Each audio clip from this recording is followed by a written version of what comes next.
34번째 사연. 새벽 예배 드리러 가다가 급류에 휩싸인 이야기. 비가 억수같이 쏟아지는 새벽, 홀로 교회로 출발했다. 내 나이 19살 되던 해로 기억된다. 내가 살고 있는 월명동에서 내가 다니는 성막리 마을 교회까지 거리가 700m쯤 되었는데 나는 새벽마다 꼭꼭 교회에 가서 새벽 기도를 했다. 그해 여름 장마철이었다. 비가 많이 와서 골짜기마다 엄청난 물이 내려갔다. 어느 날 새벽, 도무지 교회에 갈 수 없을 정도로 억수 같은 비가 또 쏟아졌다. 비뿐만 아니라 바람이 불어서 우산을 써도 홀라당 뒤집어져 쓸 수가 없었다. 방에 들어와 곰곰이 생각하다. 이까지 비바람 때문에 새벽 기도 기록을 깨트리고 교회에 못 간단 말이야? 하고 새벽 예배에 가기로 결심했다. 비를 맞아도 가겠다고 비닐을 뒤집어 쓰고 성경책을 꼭꼭 묶어 허리에 둘러차고 홀로 교회로 출발했다. 생각보다 더 심하게 비바람이 무섭게 몰아쳤다. 내를 건너는데 물살이 세서 몸이 밀리기 시작했다. 이 교회는 요즘에 보이는 성막교회가 아니라 성막리 골짝 위쪽에 지은 15평짜리 나무 건물 교회였다. 우리 집에서 교회로 갈 때는 내를 2개나 건너야 했다. 다리를 안 놨을 때다. 그 내는 월명동에서 성막리로 내려갈 때 중말거리에서 나오는 길이 합쳐진 곳에 흐르는 냇물이다. 지금도 그 냇물은 흘러내려간다. 바로 그곳이다. 이날 새벽에 그 내를 건너려 하니 칠흑같이 캄캄한 새벽이라 앞이 전혀 보이지 않았다. 물소리는 고막이 찢어져라 우렁차게 들렸다. 흐르는 물살이 너무 세서 무서워 건너갈 자신이 없었다. 건너갈까 말까 망설였다. 그러다 도랑 너비가 좁아서 불과 3m만 건너가면 되니까 한 발짝 한 발짝 조심하며 건너기 시작했다. 중간쯤 건너가니 물이 배꼽까지 닿을 것만 같았다. 이 순간 더 갈 수가 없고 발이 들리니 물에 떠서 넘어지기 직전이었다. 다시 발을 땅에 디디고 꼭 힘을 주고 손으로 물을 움켜잡으며 버텼다. 하나님을 부르고 예수님을 부르면서 서 있었다. 깜깜한 밤에 아무것도 안 보였다. 손에 잡히는 나무줄기가 있어 그것을 잡고 간신히 급류를 건넜다. 이때 손에 무엇이라도 잡힐까 하고 물 위로 손을 더듬으니 손에 나무줄기 하나가 잡혔다. 느낌에 논두렁에 심은 개나리 넝쿨이 뻗어내려와 물 위에 떠 있는 것 같아서 살짝 잡았다. 그것을 잡으니 넘어지지 않고 물에 뜨던 발도 들리지 않았다. 나무 줄기를 너무 세게 잡아당기면 끊어질 것 같아서 살짝만 잡고 하나님과 예수님을 부르며 한 발짝 디뎌서 극적인 위기를 피했다. 또 한 발짝 더 걸어 나오기 전에 손으로 잡은 개나리 넝쿨이 짧아 내 손에서 벗어나게 생겼다. 그래도 끄트머리를 잡고 또 한 발짝 건넜다. 그나마 도랑의 너비가 좁아서 다행히 위기를 넘기고 끝까지 건넜다.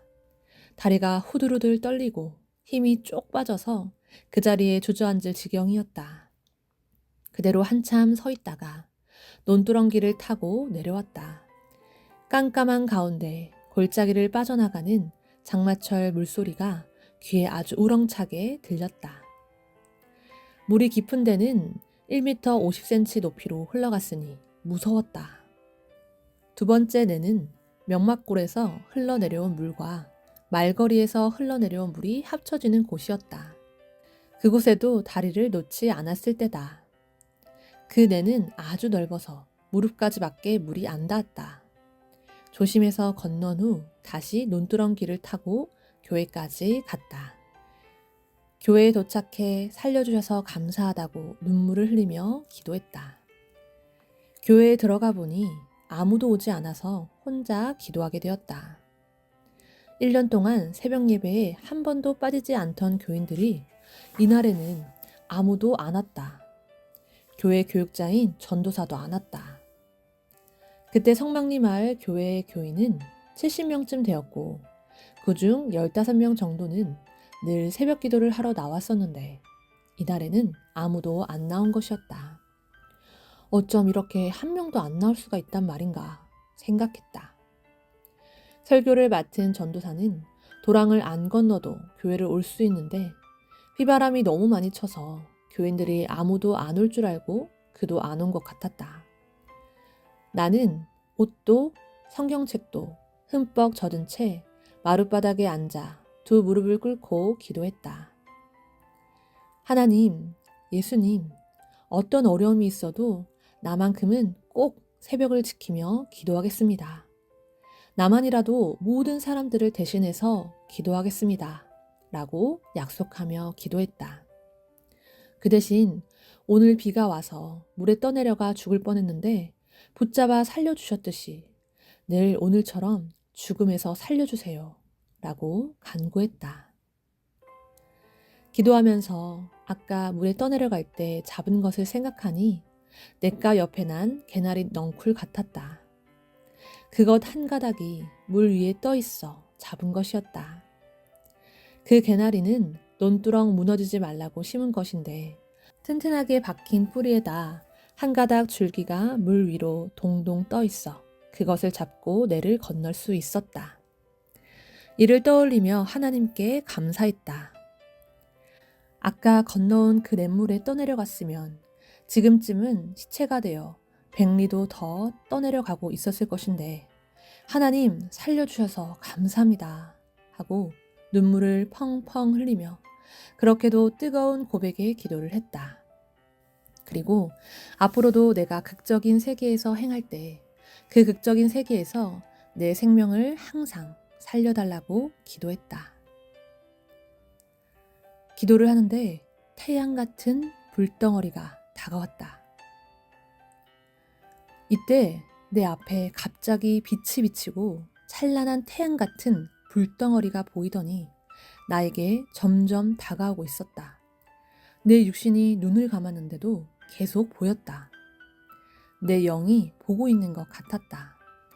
내 몸은 비에 젖은 몸이라 차가웠는데 그 불로 인해 견딜 수 없이 뜨겁게 되었고 타 죽을 것 같아 두려웠다. 이 불덩어리가 내 몸에 오면 타 죽겠다고 하면서 더 못 오게 해달라고 하나님께 기도했다. 불덩어리는 내 앞 단상 쪽에 머물러 있었다. 이때 나는 방언 기도가 나와 수십 개 나라를 위해서 뜨겁게 기도했다.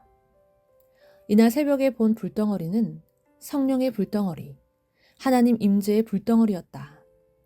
이 불이 나에게 붙어 그 후로 계속 산기도를 다니며 20년 동안 기도하게 되었고 극한 비바람과 눈보라를 맞으면서도 견디며 대둔산에서 기도할 수 있었다. 그때 살려주셔서 하나님의 몸이 되어 일하고 있다. 이날 나는 날이 새기까지 교회에서 기도하고 나왔다. 집으로 돌아오면서 새벽에 건넜던 냇물이 아까보다 줄긴 했지만 아직도 물이 많이 내려가고 있었다. 내를 건널 때 붙잡았던 것을 확인하니 확실히 개나리 넝쿨이었다. 물 위에 몇 가닥이 둥둥 떠서 흔들거리고 있었다. 개나리 나무 뿌리는 논두렁에 심어서 길게 뻗어내린 것이었다. 캄캄한데 하나님은 나로 하여금 그것을 잡게 하여서 떠내려가지 않게 해주셨다. 만물을 이용해서 급류를 건너게 해주신 것이었다. 이날 물에 휩쓸려 떠내려갈 수밖에 없는 죽을 고비에서 하나님이 살리셨다. 50년이 넘었어도 지금도 생생하기만 하다. 그때 떠내려갔으면 성막리 앞을 지나 삼가리로 떠내려가서 대전 유수천을 거쳐 공주 쪽 금강으로 떠내려가 결국 군산 앞바다까지 가서 시체도 못 찾고 끝났을 것이다. 요즘도 하나님, 성령님, 성자와 예수님께 그때 살려주셔서 지금까지 하나님의 사명자로 일하게 되었다고 얘기를 하며 영광을 돌린다. 하나님도 성령님도 그날 새벽은 순간 떠내려가는 죽는 새벽이었다. 그러나 내가 그날 너의 생명을 살리려고 잡아주었다 하셨다. 그리고 매일 매시간 너를 지켜주니 지금까지 산 것이다. 그러므로 너는 나의 몸이니라. 내 몸이 돼서 나의 일을 죽을 때까지 하는 것이다 라고 말씀하셨다.